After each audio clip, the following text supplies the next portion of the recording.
बस एक बार फिर से स्वागत है आप लोग का बिगेस्ट लर्न यूट्यूब चैनल पर। तो लर्नर्स आप लोग के बिहार बोर्ड का जो मैथ का एग्जाम है तो 14 फरवरी थे। तो बिहार बोर्ड के मैट्रिक परीक्षा 2023 के फाइनल एग्जाम में जो सीधे परीक्षा में जाकर छप तक है तो गणित यानी मैथ के बीबीआई से ब्रह्मास्त्र क्वेश्चन को लेकर आ चुके हैं। आज का जो क्वेश्चन है ना मैथ का वो ब्रह्मास्त्र है, क्योंकि ये सभी क्वेश्चन बहुत ही ज्यादा बीबीआई गेस क्वेश्चन है। तो आप लोग एक भी क्वेश्चन को आज के मैथ के नहीं छोड़िएगा, क्योंकि ये सभी क्वेश्चन जो है ना वो जाकर डिट्टो आप लोग के फाइनल एग्जाम में छपने वाला है। तो फटाफट से हम लोग क्वेश्चन की ओर बढ़ते हैं। और अगर आप लोग चैनल पे नए हैं तो चैनल को सब्सक्राइब कर लीजिए, क्योंकि ये सभी क्वेश्चन ब्रह्मास्त्र क्वेश्चन है। तो फटाफट से हम लोग क्या करते हैं कि मैट्रिक के फाइनल एग्जाम के लिए मैथ का ब्रह्मास्त्र क्वेश्चन देखते हैं। तो पहला जो क्वेश्चन है वो पहला क्वेश्चन इस प्रकार से है, आप लोग देख सकते हैं। जो पहला क्वेश्चन है ना वो इस प्रकार से है कि 120 के अभाज्य गुणनखंड के गुणनफल के रूप में लिखा जा सकता है। जो 120 है ना तो उसका कहा है कि अभाज्य गुणनखंड के गुणनफल के रूप में लिखने के लिए।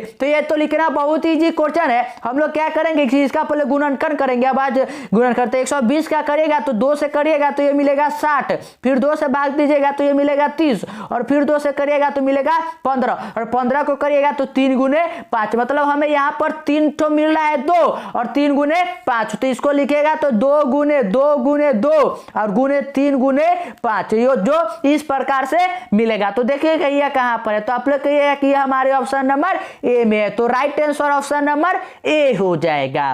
क्वेश्चन नंबर 2 की ओर बढ़ते हैं। तो क्वेश्चन नंबर 2 इस प्रकार से है कि 306 तथा 657 का महत्तम समापवर्तक, मतलब कि एचसीएफ आप लोगों को 9 दिया है और कह रहा है कि 306 और 657 का लघुत्तम समापवर्तक, मतलब कि एलसीएम पूछा गया है कि एलसीएम क्या होगा। तो इसका फॉर्मूला होता है कि 2 संख्या दिया होता है ना तो ए गुने बी कर देते हैं, और ए का लसम और बी का मौसम, ठीक है, यही तो होता है। तो दोनों को करेंगे तो ए गुने बी करिएगा तो ये हो जाएगा 306 गुने 657, और लसा कितना है तो लसा है 9, सॉरी मौसा है 9, और लसा तो हमें निकालना है तो x कर दीजिए, और इसको गुना करके 9 से भाग करिएगा ना, ठीक है। गुना कर जब 9 से भाग करिएगा तो जो यहाँ पर आप लोगों को x यानी एलसीएम मिलेगा ना वो मिलेगा 22 33 8। कितना मिलेगा 22 33 8। तो right answer option number B हो जाएगा। क्वेश्चन नंबर 3 की ओर बढ़ते हैं। तो क्वेश्चन नंबर 3 इस प्रकार से है कि 15 और 25 का एचसीएफ पूछा गया कि 15 और 25 जो है ना इसका एचसीएफ कितना होगा। तो 15 को भाग करिएगा तो फैक्टराइज तो ये होगा 15 गुने 5 गुने 3, और 25 को करिएगा तो 5 गुने 5। तो दोनों में कॉमन क्या है तो 5 5, तो कॉमन ही तो होता है एचसीएफ। तो इसका राइट आंसर जो हमें यहाँ पर मिल रहा है ना वह मिल रहा है 5। तो right answer option number A हो जाएगा 5। क्वेश्चन नंबर 4 की ओर बढ़ते हैं। तो क्वेश्चन नंबर 4 इस प्रकार से है कि एक प्राकृतिक संख्या का क्या है कि अभाज्य गुणनखंड उसके गुणनखंडों के क्रम को छोड़ते हुए डॉट डॉट होता है। मतलब कि कोई भी एक प्राकृतिक संख्या अगर आप लोगों को दिया हुआ है तो कह रहा है कि उसका जो अभाज्य गुणनखंड होगा ना अगर क्रम को छोड़ते हुए जाए तो वह क्या होगा, ठीक है, यही पूछा गया है। तो याद रखिएगा कि वह होता है अद्वितीय। क्या होता है अद्वितीय। तो right answer option number B हो जाएगा। क्वेश्चन नंबर 5 की ओर बढ़ते हैं। तो 5 तो बहुत इजी क्वेश्चन है। क्या है कि दुर्घात बहुपद होगा जिनके शून्यकों का योग, मतलब कि अल्फा प्लस बीटा का मान है आप लोगों को √2, और गुणनफल यानी अल्फा इंटू बीटा का मान है 1/3। तो फॉर्मूला क्या होता है, ये होता है x² minus alpha plus beta into में x plus alpha into beta होता है, ठीक है, यही तो होता है फॉर्मूला। तो फॉर्मूले पर पुट करिएगा तो x² माइनस हो जाएगा, मैं पुट करके बताता हूँ। तो ये हो जाएगा x² माइनस √2x प्लस में हो जाएगा 1/3 इक्वल टू 0। तो 3 का आप लोग एलसीएम लेकर करिएगा ना सॉल्व तो ये हो जाएगा 3x² minus 3√2x plus 1 equal to हो जाएगा 0, और यही हम लोग का समीकरण हो जाएगा। तो आप लोग देख रहे हैं कि 3x² माइनस 3√2x प्लस 1 का है। तो आप लोग कहिएगा कि हमारे ऑप्शन नंबर बी में। तो right answer option number B हो जाएगा। ये सभी क्वेश्चन ना ब्रह्मास्त्र क्वेश्चन है, तो सभी क्वेश्चन को आप अच्छी तरह से डील करते चलिए। क्वेश्चन नंबर 6 की ओर बढ़ते तो क्वेश्चन नंबर 6 है कि यदि x square plus b x plus c के शून्य का अल्फा और बीटा हो तो अल्फा प्लस बीटा का मान, तो alpha plus beta equal to क्या होता है, तो आप लोग कहिएगा कि माइनस बी बटा में ए होता है। तो माइनस बी बटा ए कहाँ है, तो आप लोग कहिएगा कि ऑप्शन नंबर ए में। तो right answer option number A हो जाएगा माइनस बी बटा ए। क्वेश्चन नंबर 7 की ओर बढ़ते तो क्वेश्चन नंबर 7 इस प्रकार से है कि किसी बहुपद px के लिए ग्राफ आकृति, जो ग्राफ दिया हुआ है ना कि बहुपद के शून्यकों की संख्या, शून्य का संख्या क्या होगा। तो मैंने आप लोगों को क्या बताया कि कोई भी ग्राफ का अगर आप लोगों को शून्य के निकालना हो ना तो आप लोग देखिए कि एक्स एक्सिस जो सीधा हॉरिजॉन्टल लाइन है इसको कितनी बार कट कर रहा है। तो यहाँ पर देखिए एक्स एक्सिस जो ये है इसको एक भी बार आप लोग का ये कट किया है तो नहीं किया, तो इसका बहुपद का जो शून्य का संख्या हो जाएगा वो हो जाएगा 0, यानी ये ऑप्शन नंबर ए हो जाएगा 0। क्वेश्चन नंबर 8 की ओर बढ़ते हैं तो क्वेश्चन नंबर 8 इस प्रकार से है कि समीकरण युग्म में ax1 plus b1 plus y और क्या है कि मतलब ऐसे से है तो पूछ रहा है कि a1/a2 equal to b1/b2 not equal to c1/c2। तो समीकरण का युग्म पूछा गया कि समीकरण का युग्म में क्या होगा अगर लास्ट वाला मैच नहीं कर रहा है, ठीक है। तो लास्ट वाला मैच नहीं करता है मतलब क्या होता है कि उसका कोई हल नहीं होता है, उसका कोई हल नहीं होता है। तो right answer option number C हो जाएगा कोई हल नहीं है। क्वेश्चन नंबर 9 की ओर बढ़ते हैं तो क्वेश्चन नंबर 9 इस प्रकार से है कि समीकरण युग्म में 2x minus 3y equal to 0 तथा 3x plus 4y plus 20 equal to 0 द्वारा निरूपित सरल रेखा है। तो इसको भी इसी पर सॉल्व करिए तो ये हो जाएगा 2/3 इक्वल टू हो जाएगा माइनस 3/4 इक्वल टू हो जाएगा 0/20 यानी 0/20। तो आप लोग अगर ऑप्शन नंबर इसको मिलाइएगा तो 2/3 नॉट इक्वल टू 3/4। और हम लोग जानते हैं कि अगर a1/a2 not equal to b1/b2 होता है तो वह क्या आता है कि वह प्रतिच्छेदी होता है। कैसा आता है, प्रतिच्छेदी। तो right answer option number B हो जाएगा प्रतिच्छेदी करती है। क्वेश्चन नंबर 10 की ओर बढ़ते हैं ना तो क्वेश्चन नंबर 10 इस प्रकार से है, क्वेश्चन नंबर जो 10 है वह इस प्रकार से कि c के मान के लिए समीकरण युग्म में cx minus y equal to 2 तथा 6x minus 2y equal to 4 का मान पूछा गया कि अनंत हल होगा तो इसका मान कितना होगा। तो अनंत हल के लिए होता है c/6 इक्वल टू हो जाएगा 1/2 इक्वल टू हो जाएगा 2/3। अनंत हल का यही तो होता है। तो c का मान ले जाएगा तो 2 को 6 से काटेगा तो 3, तो c का मान मिल जाएगा 3। तो सी का मान कितना मिला तो 3। तो इसका राइट आंसर जो हो जाएगा वो ऑप्शन नंबर ए हो जाएगा सी इक्वल टू 3। तो मैं अच्छी तरह से आप लोगों को सभी क्वेश्चन को एक्सप्लेन करते रहूं तो आप सभी क्वेश्चन को डील करते चलिए और चैनल पे नहीं तो चैनल को सब्सक्राइब कर लीजिए।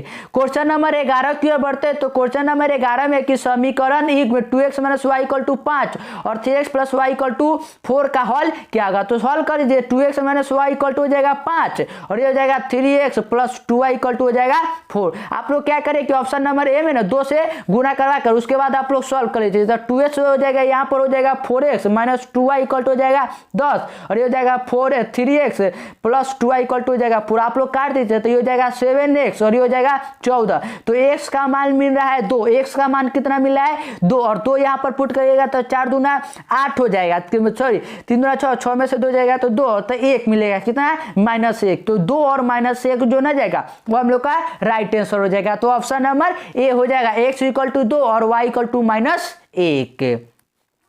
क्वेश्चन नंबर 12 की ओर बढ़ते हैं तो क्वेश्चन नंबर 12 इस प्रकार से है कि वह रैखिक समीकरण युग्म जिसका कोई हल नहीं होता है क्या कहलाता है। अगर वह कोई मतलब कि समीकरण है जिसका कोई हल नहीं होता है तो पूछा गया है कि वह संगत होता है या असंगत या संपाती होता है तो वह क्या कहलाता है। तो याद रखिए कि वह असंगत कहलाता है, असंगत। तो right answer option number B हो जाएगा।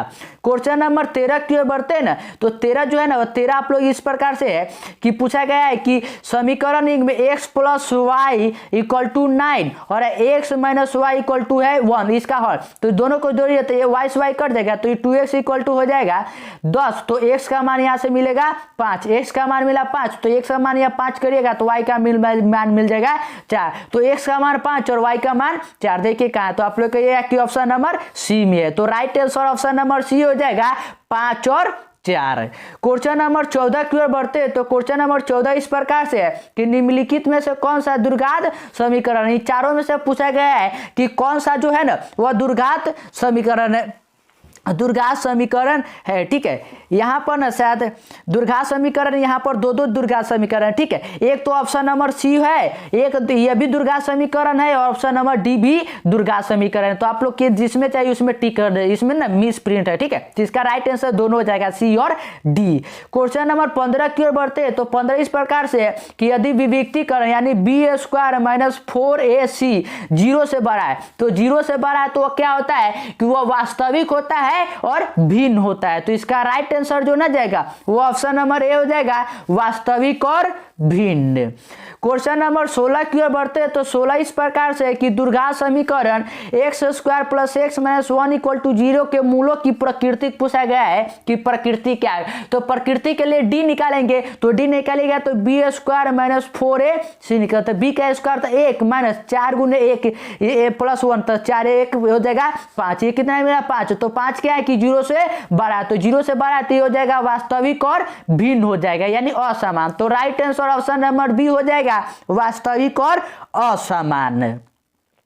क्वेश्चन नंबर 17 की ओर बढ़ते हैं। तो 17 है कि ax square plus bx plus c equal to 0 के दो भिन्न वास्तविक मूल होंगे। कह रहा है कि दो भिन्न वास्तविक, तो वास्तविक मूल के लिए कंडीशन क्या होता है कि बी स्क्वायर माइनस 4ac सबसे पहले 0 से बराबर होना है, 0 से बड़ा होना है, ठीक है। तो 0 से बड़ा इसमें कौन है, तो आप लोग कहिएगा कि ऑप्शन नंबर सी है। तो right answer option number C हो जाएगा। आई होप आप लोग सभी क्वेश्चन को अच्छी तरह से समझ रहे होंगे, और समझ रहे तो चैनल को सब्सक्राइब कर लीजिए और दोस्तों के साथ शेयर कर दीजिए, क्योंकि ये सभी क्वेश्चन है ब्रह्मास्त्र क्वेश्चन है। ये ऐसा ही क्वेश्चन मतलब कि अगर नंबर सेम नहीं है तो कॉन्सेप्ट तो सेम का सेम छपने वाला है। तो सभी क्वेश्चन आपके एग्जाम में छपेंगे, इसलिए चैनल पर है तो चैनल सब्सक्राइब कर लीजिए। क्वेश्चन नंबर 18 की ओर बढ़ते हैं। तो 18 है कि द्विघात समीकरण x square minus x plus 3 का विविक्तीकरण क्या होगा। मतलब कि डी यानी डी इक्वल टू होता है बी स्क्वायर माइनस 4ac, तो बी स्क्वायर, तो बी का मान है 1, तो 1 का स्क्वायर तो मान 1 हो जाएगा, और 4ac तो 4 गुने 3 करिएगा तो 12, तो 1 में से 12 घटेगा तो -11, तो -11 जो ना जाएगा इसका विविक्तीकरण हो जाएगा। और -11 कहाँ है, तो आप लोग कहिएगा कि ऑप्शन नंबर डी में। तो right answer option number D हो जाएगा -11। क्वेश्चन नंबर 19 की ओर बढ़ते हैं। तो 19 जो है ना वह इस प्रकार से है कि यदि द्विघात समीकरण x square minus 4x plus के का मूल समान हो तो के का मान पूछा गया है। मूल मतलब कि क्या है कि इसका शून्य जो है ना वह शून्य के समान है, तो इसका मान पूछा गया। तो समान क्या होगा, ये हो जाएगा b square minus 4ac equal to 0। तो ये बी का मान रखिएगा तो 4 का स्क्वायर हो गया यानी 16 माइनस अगर 4k तो 4k इक्वल टू हो जाएगा 0। तो k का मान यहाँ से मिलेगा 4, तो k का मान कितना मिला 4। तो इसका राइट आंसर जो ना जाएगा वो ऑप्शन नंबर ए हो जाएगा 4। क्वेश्चन नंबर 20 की ओर बढ़ते हैं। तो 20 इस प्रकार से है कि द्विघात समीकरण x square minus 5x plus 6 के मूल ज्ञात करने के लिए कहा गया है, ठीक है। तो मूल ज्ञात आप लोग क्या कर सकते हैं कि जो गुणनखंड वाला होता है ना विधि उससे करिएगा, ठीक है। तो ये इजीली हो जाएगा। तो 6 को करना है, ठीक है।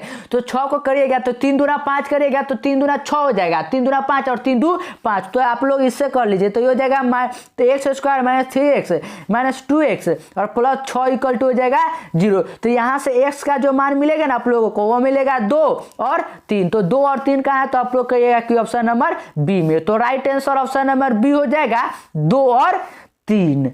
क्वेश्चन नंबर 22 की ओर बढ़ते हैं। तो 22 है कि AP 2 7 12 और 10 का पद क्या होगा, ठीक है। 10 का पद क्या, तो सिंपल n का मान हो गया यहाँ पर 10, a का मान हो गया यहाँ पर 2 और d का मान 7 में से 5 2 घटाइएगा तो मिलेगा 5। तो 10वां पद तो निकाल लीजिए, तो ये हो जाएगा 2 प्लस 10 में से 1 जाएगा तो 9 और 9 बचे 45। तो 45 और 2 कितना होगा तो 47। तो 47 जो ना जाएगा वो हम लोग का राइट आंसर हो जाएगा। तो ऑप्शन नंबर सी हो जाएगा right answer option number C 47। Formula क्या होता है, फॉर्मूला लिख देता है tn इक्वल टू होता है a plus n minus 1 into D. तो फॉर्मूले को याद रखिएगा। क्वेश्चन नंबर 23 की ओर बढ़ते हैं। तो जो क्वेश्चन नंबर 23 है वह इस प्रकार से है कि 2 अंकों वाली कितनी संख्या 3 से विभाजित है। 2 अंक वाला, तो 2 अंक वाला 3 से विभाजित सबसे छोटा होगा 12, 12 के बाद होगा 15, इसे डॉट डॉट जाइएगा तो 99 तक होगा। यही तो होगा, इसे पूछा है कि संख्या कितना होगा, तो 99 ये हो जाएगा tn का मान, a का मान हो जाएगा 12 प्लस n का तो मान मालूम नहीं है, 3, तो 3n माइनस हो जाएगा 3, ठीक है। तो 12 में से 3 घटाइएगा तो 9, और 9 99 से 90, 9 घटाइएगा तो 90 मिलेगा, तो 90 इक्वल टू हो जाएगा 3n। तो हमें n का मान चाहिए, तो 3 से 30 काटेगा तो n का मान मिलेगा 30। तो राइट आंसर ऑप्शन नंबर कौन सा हो जाएगा, तो बी हो जाएगा, यानी 30। n का मान कितना मिला, 30। तो right answer option number B हो जाएगा 30। क्वेश्चन नंबर 24 की ओर बढ़ते हैं। तो 24 इस प्रकार है कि 0 और 50 के बीच विषम संख्या का योग, मतलब कि 0 + 1 + 3 + 5 ऐसे कर कर पूछा गया कि संख्या का योग क्या होगा। तो योग के लिए आप लोग n का मान निकलेगा, उसके बाद जोड़ लीजिएगा, ठीक है। तो इसके योग करने पर जो आप लोगों को मिलेगा वह मिलेगा 550, ठीक है, चेक कर लीजिएगा। क्वेश्चन नंबर 25 की ओर बढ़ते हैं। तो 25 है कि सभी वृत्त होता है, जो वृत्त होता है तो वृत्त पूछा गया कि सभी वृत्त कैसा होता है, क्या स्वर्गसम होता है या समरूप होता है या संपाती, इनमें से कोई नहीं। तो वृत्त जो होता है ना वह समरूप होता है, क्योंकि कोई भी वृत्त एक छोटा भी हो सकता है, बड़ा भी हो सकता है, मतलब समरूप होता है। तो right answer option number B हो जाएगा, समरूप। क्वेश्चन नंबर 26 की ओर बढ़ते हैं। तो 26 जो है ना वो 26 इस प्रकार से दिया हुआ कि डीबी मतलब डीबी का मान इसका 2 है मान, उसके बाद ए यानी इसका मान 1.5 और इसी का मान 3। तो पूछेगा कि एडी यानी एक्स का मान, तो फॉर्मूला से रखिएगा तो x/2 इक्वल टू हो जाएगा 1.5/3। तो दशमलव हटाइएगा तो नीचे आ जाएगा 10, 15 से 30 को काटिएगा तो 2 और 2 से 2 कट गया, तो x का मान कितना मिला, तो 1। तो 1 सेंटीमीटर जो ना जाएगा वो हम लोग का राइट आंसर हो जाएगा। और ये कहाँ है, तो ये हमारे ऑप्शन नंबर डी में है। तो right answer option number D हो जाएगा। क्वेश्चन नंबर 27 की ओर बढ़ते हैं ना। तो क्वेश्चन नंबर 27 तो बहुत ही ज्यादा न्यू क्वेश्चन, ठीक है। ऐसा न्यू क्वेश्चन आप लोगों ने कभी नहीं देखा होगा और ये बहुत ही ज्यादा बीबीआई क्वेश्चन है, ठीक है, क्योंकि अदर बोर्ड में क्वेश्चन लगातार पूछा जा रहा है कि यदि दो त्रिभुज के संगत कोण बराबर हो तो यह त्रिभुज समरूप होते हैं। तो इस कसौटी को किस नाम से जाना जाता है, इस कसौटी को किस नाम से जाना जाता है, तो याद रखिए कि ट्रिपल एस से जाना जाता है। तो right answer option number A हो जाएगा। क्वेश्चन नंबर 28 की ओर बढ़ते हैं। तो 28 है कि त्रिभुज एबीसी तथा त्रिभुज पीक्यूआर के लिए कौन सा कथन जो है ना यहाँ पर सही है, ठीक है। तो यहाँ पर चेक करिएगा ना, तो जो एबीसी है ना, एबीसी वो पीक्यूआर के क्या की समरूप है। तो right answer option number D हो जाएगा। क्वेश्चन नंबर 29 की ओर बढ़ते हैं। तो 29 इस प्रकार से है कि दो समरूप त्रिभुज के संगत भुजा का अनुपात 4:9, तो क्षेत्रफल का अनुपात सिंपल है। अगर भुजा त्रिभुज है तो इसका मैंने क्या बताया कि क्षेत्रफल का कि उसका स्क्वायर कर दी, तो 4 का स्क्वायर करिएगा तो 16 और 9 का करिएगा तो 81, तो 16/81 जो ना जाएगा इसका अनुपात हो जाएगा। तो right answer option number D हो जाएगा।